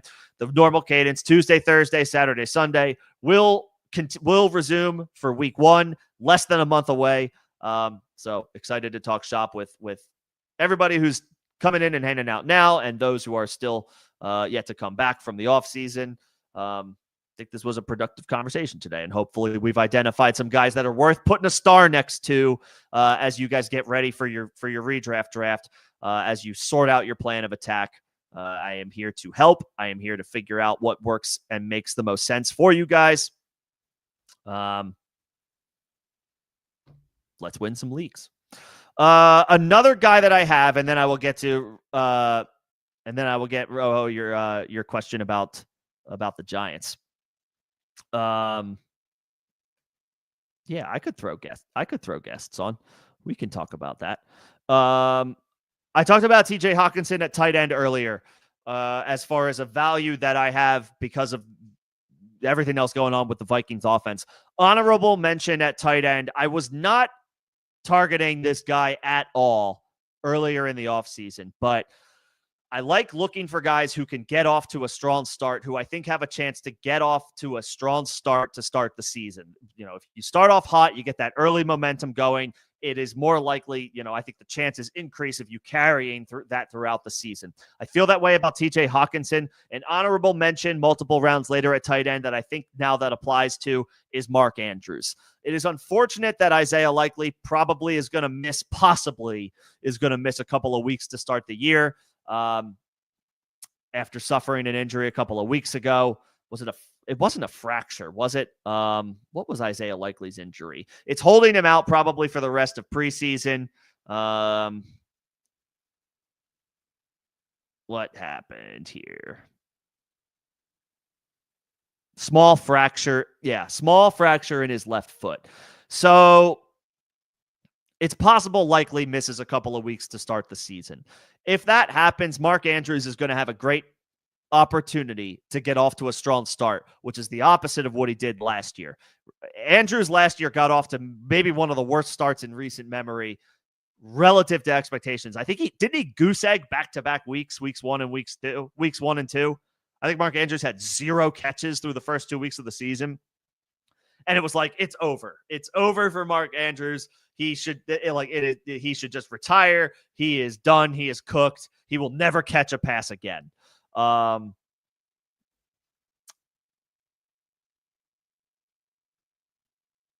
He course corrected.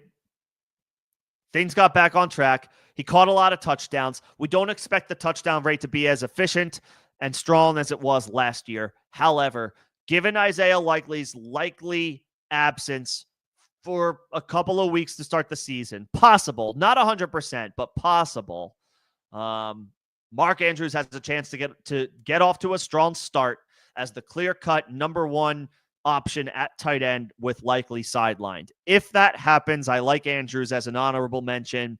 If you miss out on TJ Hockenson, I think he is a solid consolation prize. Let's say in the 9th round. Where's his sleeper ADP? 80. Okay, so 8th round, maybe 7th in 12-team leagues. Richardson left the game with an injury. I hate that. Keaton Mitchell is playing tonight. I like that.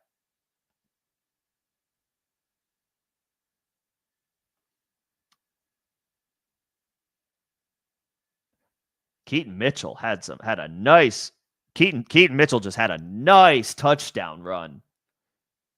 Or, I mean, when I say just, maybe it was 10 minutes ago. Man, Keaton Mitchell, I know we're playing against backups right now, but it is nice to see. So if you guys were listening last year, I was in on Justice Hill as a dart throw running back because Keaton Mitchell had torn his ACL so late in the 2023 season that he wasn't looking likely to be a factor in 2024. Now he's back healthy. Justice Hill, 2024 Justice Hill, 2025 Keaton Mitchell. Give me 2025 Keaton Mitchell. As a change of pace guy behind Derrick Henry, if you end up with Derrick Henry, prioritize drafting Keaton Mitchell. I think Justice Hill was a nice option last year. Keaton Mitchell, if healthy, is a more explosive change of pace player than Justice Hill is. I like Justice Hill. He's a solid, savvy vet. Mitchell offers explosive upside that Hill just doesn't. If you draft Derrick Henry, handcuff with Keaton Mitchell. That's a nice touchdown run.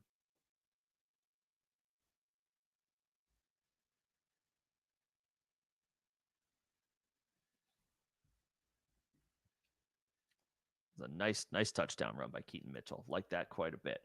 Let me see if I can see about anything about Anthony Richardson's injury. Hurt after a sack.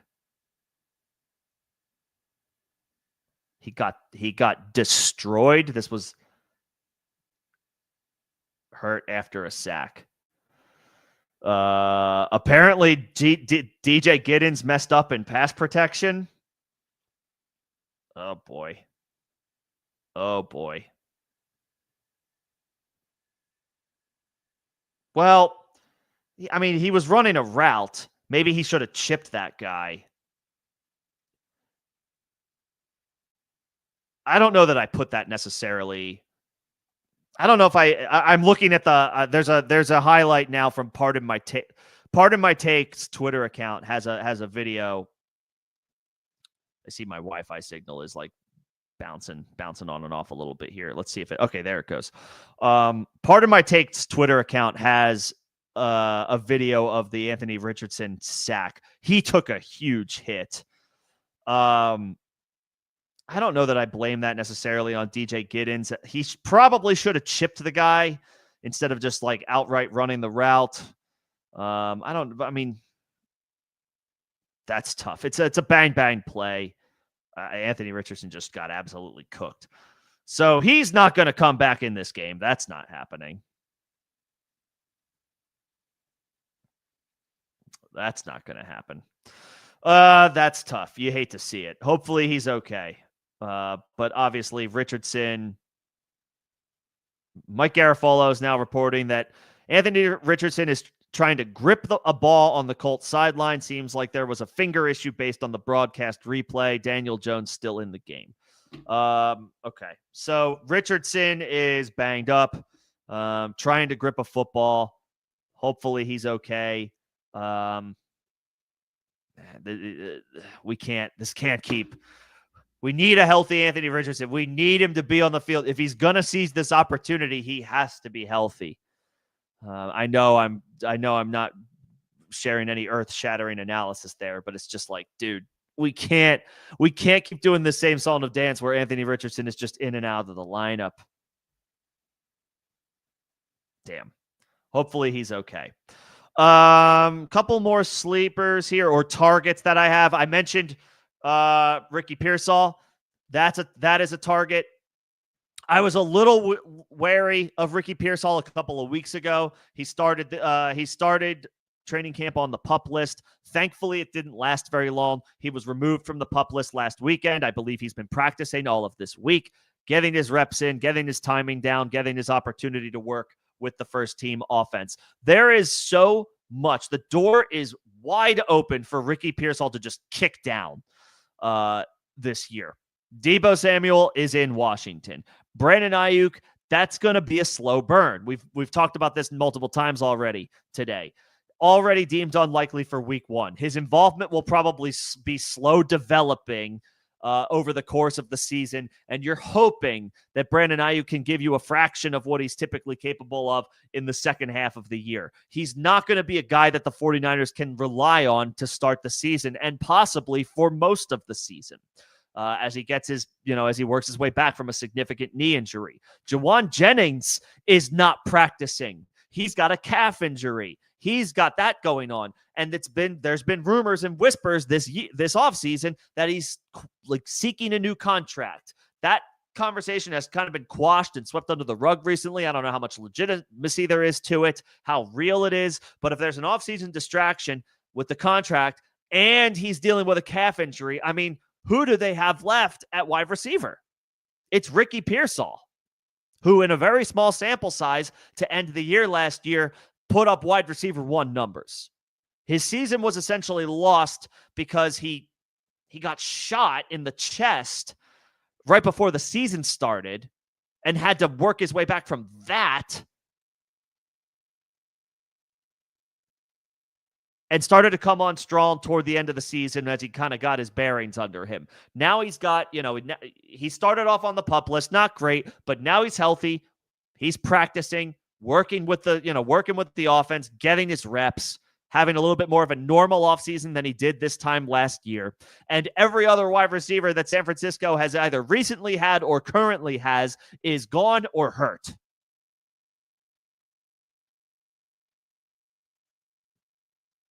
Put a star next to Ricky Pearsall's name. I am looking to draft him whenever I can.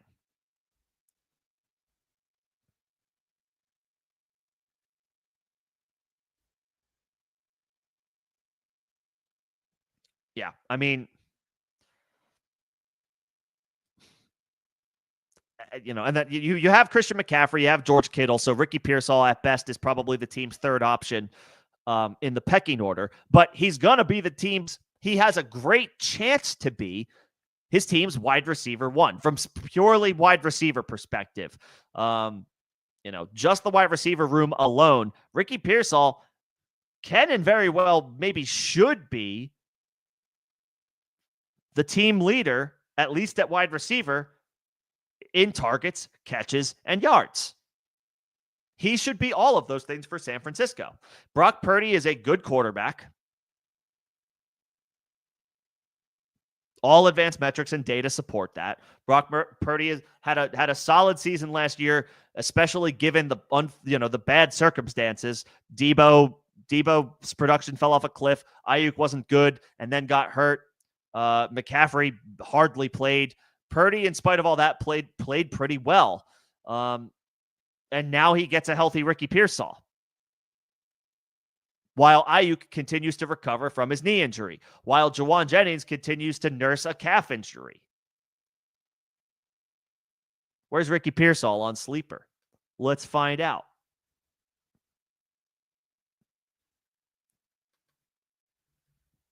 His ADP on Sleeper is 96. You can almost have him 100 picks into a draft. 100 picks into a redraft on Sleeper. You can still get Ricky Pearsall. Star his name. I'm not, Ayuk may not play until week 5 if he's put on the PUP list. May not be himself for most, if not all, of the season. Jawan Jennings is not practicing. Calf injury that has lingered through the offseason. McCaffrey's back. That's awesome. He's older.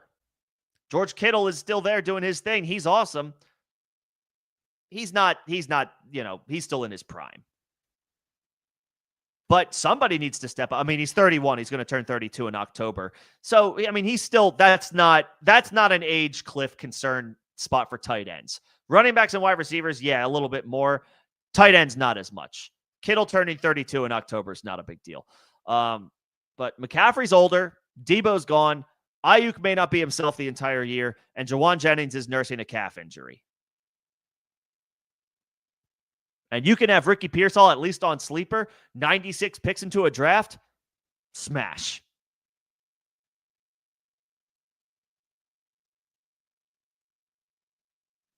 I'm targeting Ricky Pearsall.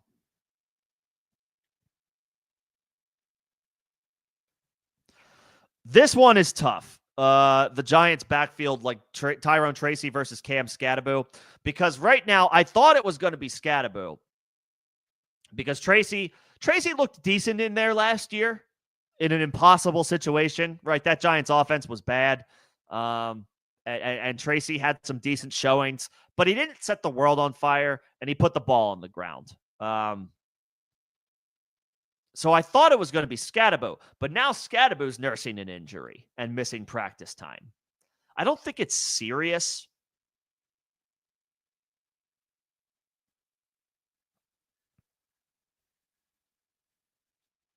Missed practice on Wednesday, missed practice on Thursday.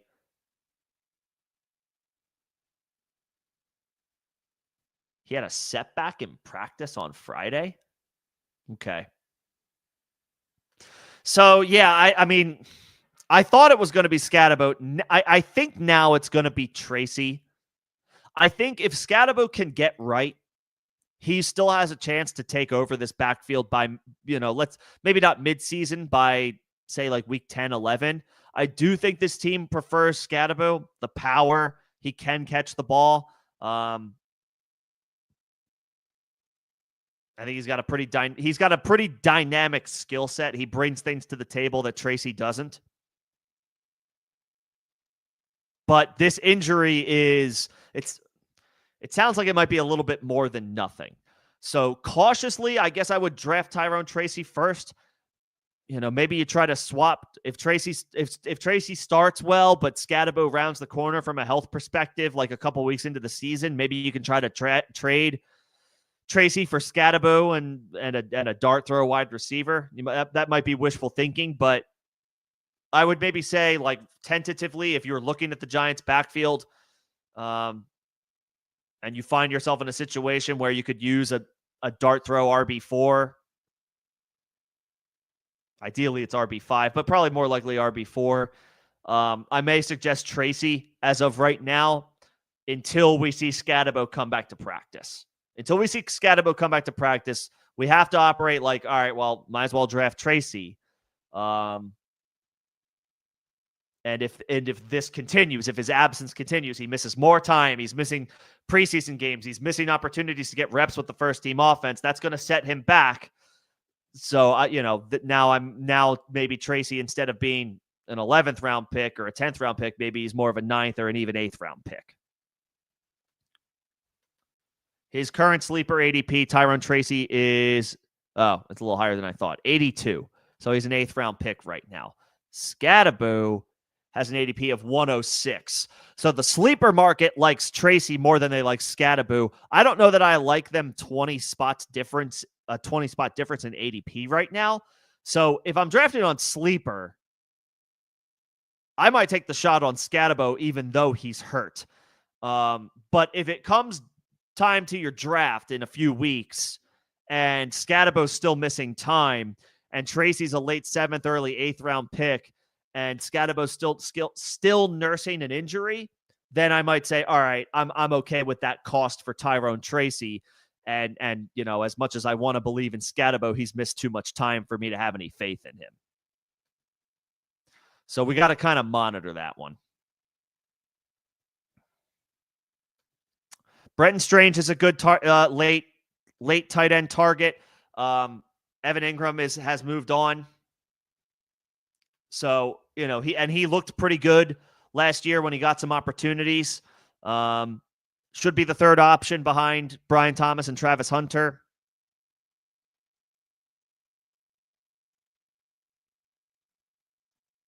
I think he's got a solid chance to beat out the likes of Dyami Brown for opportunities for targets because Strange will be on the field more often. He's the starting tight end for Jacksonville. He's going to be on the field in 2 receiver sets, in 11 personnel. He's going to be a regular starter on that offense, a consistent, you expect a 70+% snap share for him.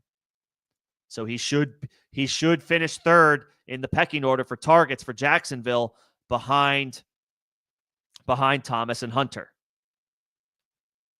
So, yeah, he's a solid look at tight end. Solid look at tight end. I do actually like being a little aggressive with a guy like Hockenson this year. Again, the market always fluctuates. The plan of attack changes on a year-over-year basis. What makes sense this year might not have made sense last year. And what makes sense this year might not make sense to do next year. This year in particular, I kind of like the idea of where TJ Hockenson is going, because there's an outside chance that he leads the team in targets through the first 3 weeks of the season.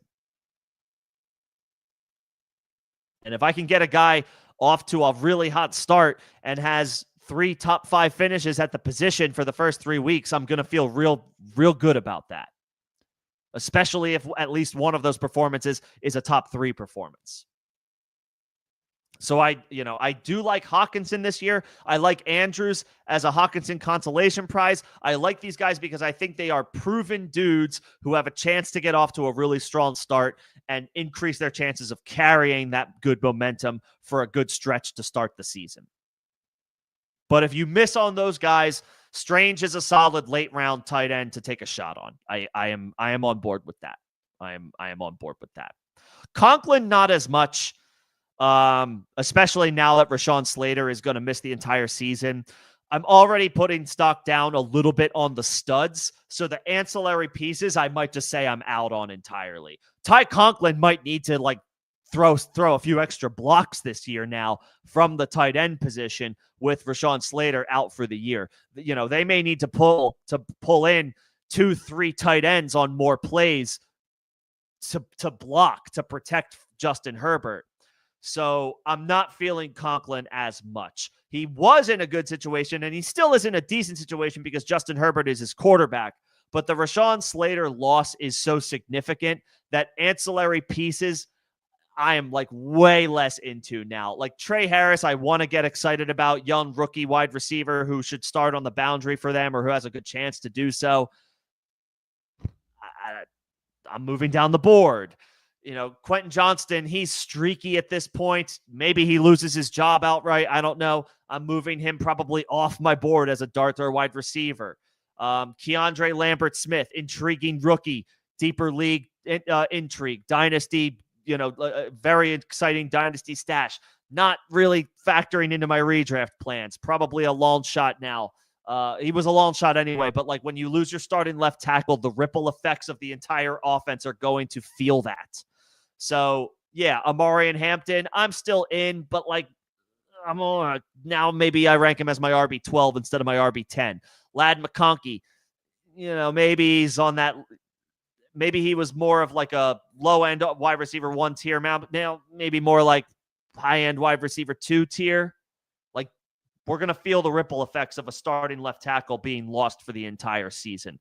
So ancillary pieces in the offense, I'm going to be even more out on. Ty Conklin, nah. He may now need to block more. They may need more help from the tight ends to block over the course of the season. So I actually would say no to a guy like Ty Conklin.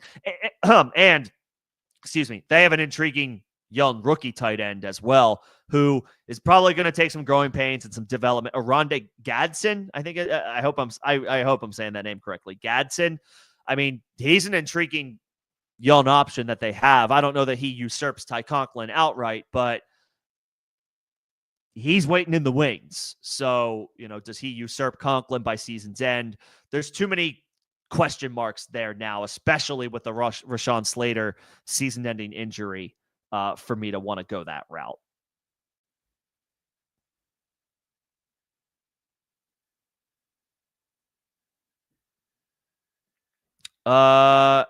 Couple more names. I think I've reached all the questions in the chat thus far and comments. Appreciate you guys, Rojo, CXK coming in, leading the charge on the conversation. Makes it fun, makes it a little easier for me to just, be able to bounce off of conversation, questions, comments. So appreciate you guys. Appreciate everybody coming in and hanging out for a little while today. I have 2 more dart throw guys at running back that I just want to quickly mention before I shut down for today. But appreciate everybody coming in and hanging out. I will be back on Tuesday, 6 p.m. Eastern. Maybe we'll do another mock draft. Maybe I'll do a best ball. Maybe I'll the world is our oyster as far as the topic of conversation. I haven't quite sorted it out yet, but we'll figure it out. I will be back on Tuesday, 6 p.m. Eastern, as we continue to inch closer to the fantasy season. But continue, the strategy and the focus of these live streams will continue to center around molding our plan of attack for redraft. And if you're playing Dynasty, any like potential last final moves of the offseason that you could theoretically make. But we're at that time. It's probably the most exciting time of football season as far as fantasy goes, because the hype and excitement and hope of the season is upon us, right? Like, now is the time of hope. Nobody's won the league yet. No championships have been handed out. It's our opportunity to put that team together to win that championship.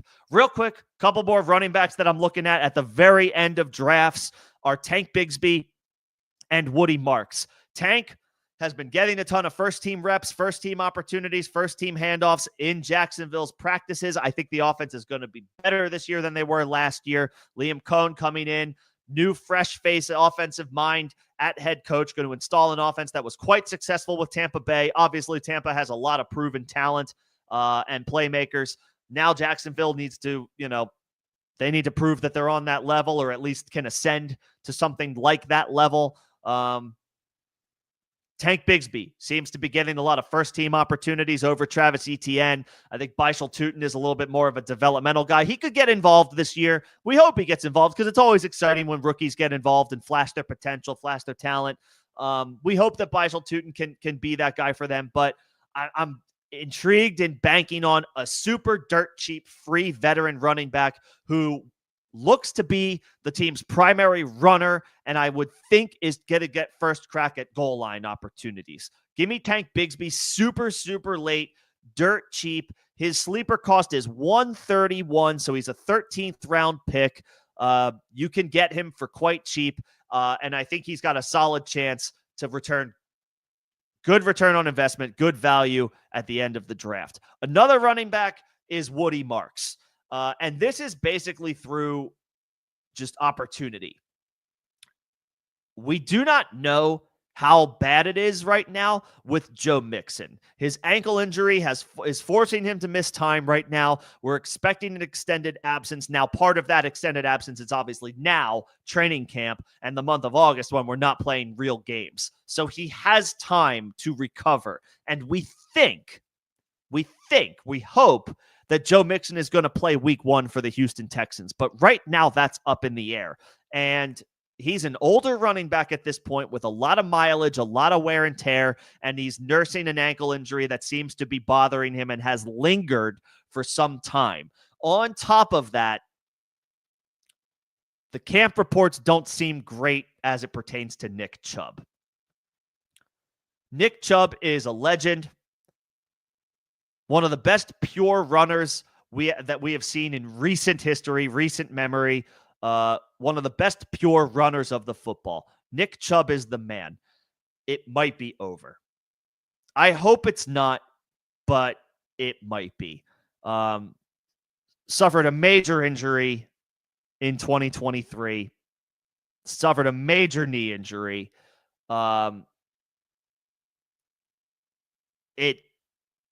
It led into the following season. It seeped into the 2024 season.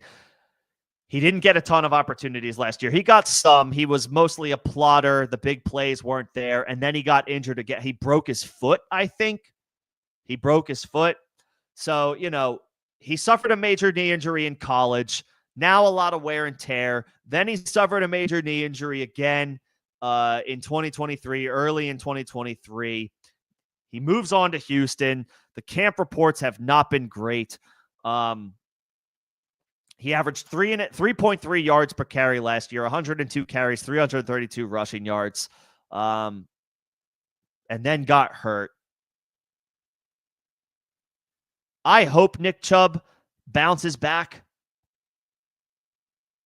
and still has some juice to be an upper echelon running back in this league, but it might be more likely that we've reached the end. I hope that's not the case, but it's possible. So between Mixon and Nick Chubb, two older running backs, one is hurt now, one has been hurt a lot recently and is not exactly tearing it up in camp. Dameon Pierce, a veteran incumbent, is banged up and not practicing. they may need Woody Marks to give them whatever he can provide.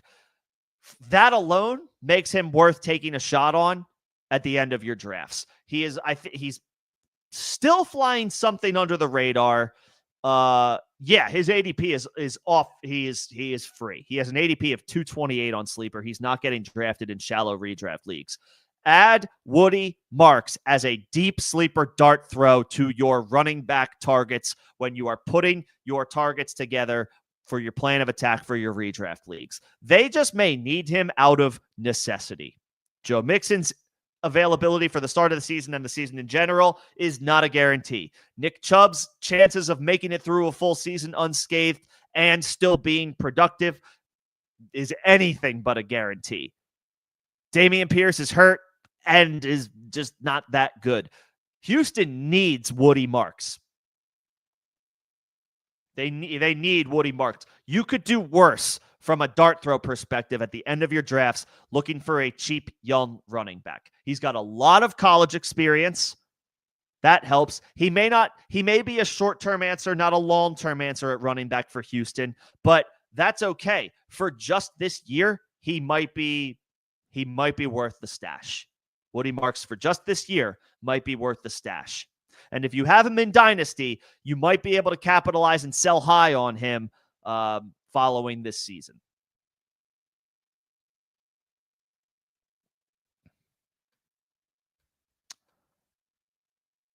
Those are my targets, and mixed in a couple of sleepers as well, and also talking about some of your guys' favorite targets and sleepers as we rapidly approach draft season. I think that will do it for me tonight. Might throw on some preseason action, see what's going on. Will Shipley just ripped off a 40-yard run for the Eagles. So Will Shipley, add him to the sleeper list because go Birds, baby. He's going to be the RB2 behind Saquon, and he just ripped off a 40-yard run. I've seen enough. So I'm going to watch some preseason football. Everybody, you should do the same. Have a great weekend. Thank you all for coming in and hanging out. I will be back on Tuesday, 6 p.m. Eastern. Enjoy the preseason football if you so choose. If you're not consuming preseason football, whatever it is that you're doing, have fun, stay safe, and I will see you guys next week. Thanks, everybody.